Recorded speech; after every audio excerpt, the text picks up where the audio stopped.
Darling, there's some nice Nyala just here, some black springbok, some gemsbok as well. So the farmer likes these kind of animals on the farm. So it's quite nice to be here. This is the oldest Cinsaut vineyard in Darling. 2016, I was driving on this farm with a guy called Pieter van Renen. He was the owner of the farm.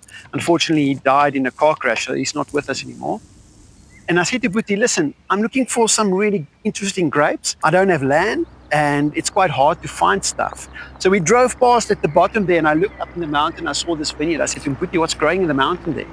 He said, no, Pieter, you can't make wine from it. So the story is, 64 years ago, his grandfather planted this vineyard here, using like a horse to plow the land, that kind of setup. And when all the grapes ripen, as you can see, the vineyard's quite sort of removed from everything else on the farm, then this is the only food source around for the birds. So basically, Cinsaut's got big berries, thin skins. Birds from the mountain go sit on these bunches, and they basically take their beak and they make a hole in the grape.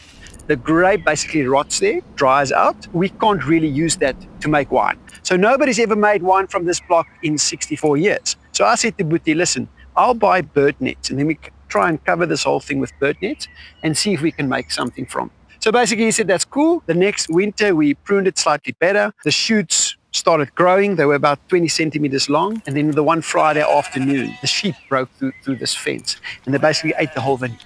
So Sunday evening he phoned me and he said to me, Pieter, there's only these brown stumps left. The whole vineyard's gone. We picked nothing when the vineyard turned 64. Then the vineyard turned 65 years old. And then we knew more, so we raised the fence around the vineyard.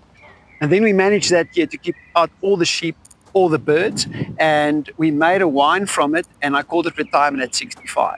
And Retirement at 65 basically means that we as people, humans, try and aim for retirement at 65, but this vineyard actually only started to produce at 65.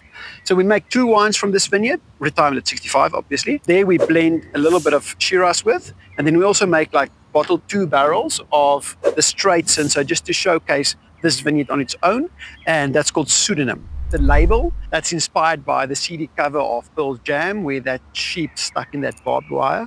So I wanted to have a dead sheep stuck in a wire because we won and the sheep lost.